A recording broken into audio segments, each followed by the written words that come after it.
Selon vous, lequel de ces objets ne se loue pas? Une voiture? Une scie sauteuse? Un vélo? Un épilateur? Eh bien, aucun. Tous peuvent se louer. Car louer ses biens pour chaque usage plutôt que de les acheter pourrait bien être la tendance du futur. Avec les enjeux environnementaux actuels, il faut une consommation plus raisonnée. Et parmi les alternatives les plus crédibles, il y a tout simplement la location. Alors, est-ce qu'en 2040, on louera tous nos équipements? C'est ce qu'on va voir dans ce nouvel épisode du Tour de la question. La question reste ouverte. Se faire plaisir sans consommer, c'est possible. Les chercheurs se sont penchés sur la question. Et ils ont conclu, et alerte spoiler, l'expérience rend plus heureux que l'objet. Si au début du siècle, on avait tendance à accumuler les biens, préparez-vous à un grand ménage de printemps. Car l'avenir appartient à l'économie d'usage. Vous allez me dire? Qu'est-ce que c'est?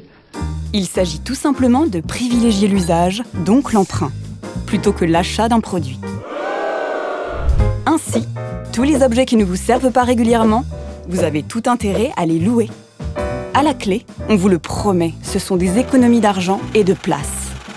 En plus, il y a de grandes chances pour que le produit loué soit de meilleure qualité. Prouvez-le-moi. Ok, tous les 2 ans et demi en moyenne, vous allez changer de smartphone.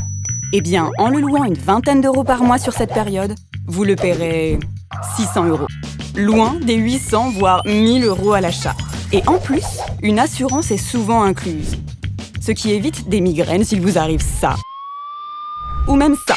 Ce mouvement du « on loue tout » fait partie des nouvelles habitudes de consommation des Français. Et c'est une nouvelle fois la crise sanitaire qui a servi de détonateur. Les abonnements à des systèmes de location ont explosé en 2020. Ainsi, les Français s'embarrassent de moins en moins. Avec la numérisation, ça et même ça disparaissent peu à peu des salons des Français. En 2021, les plateformes de streaming musical ont vu leurs abonnés augmenter d'un quart à l'échelle mondiale. Vous allez me dire, Dématérialiser la musique, ok? Mais les meubles? pour eux aussi, il existe des offres d'abonnement. Et les 3 colocataires ont fait le choix de louer tous leurs meubles. Pas question d'acheter du mobilier pour une si courte durée. Ça nous évite un déménagement, des frais de transport, également toute la galère qui tourne autour de revendre ses meubles ou les mettre dans un garde-meubles le temps de revenir. Déménager léger, gagner en mobilité et travailler d'où on veut, bref, devenir un digital nomade. Et avec l'avènement du télétravail, les locations répondent à un vrai besoin de liberté. Bref, on lâche du lest pour mieux s'envoler. Et ce qui est bon pour vous, l'est souvent pour la planète. C'est une des rares voies imaginables pour arriver à rendre compatible la croissance économique avec les enjeux du développement durable.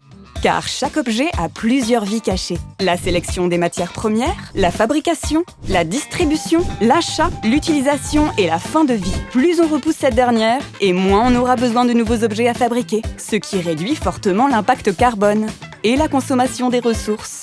Et passer de l'économie du tout jetable à l'économie durable, c'est aussi lutter contre l'obsolescence programmée.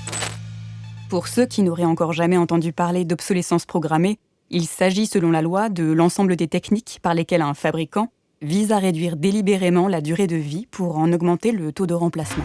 L'objectif n'est pas non plus de sortir de la propriété et de vous empêcher de vous faire plaisir en achetant la console du moment. C'est plutôt la possession de ces biens qui fait de moins en moins rêver. Un jeune sur 4 préférerait louer sa voiture qu'en être le propriétaire. Une véritable révolution qui évitera bien des passages au garage. Bon, à l'inverse, 87% des Français déclarent toujours vouloir investir dans la pierre.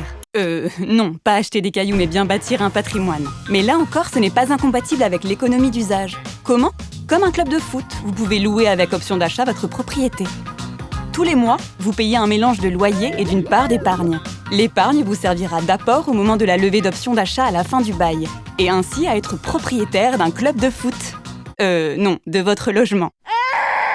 Et le petit bonus non négligeable dans tout ça, il y a une petite pièce, voire un gros billet à gagner en mettant à louer votre voiture ou votre scie électrique à d'autres particuliers.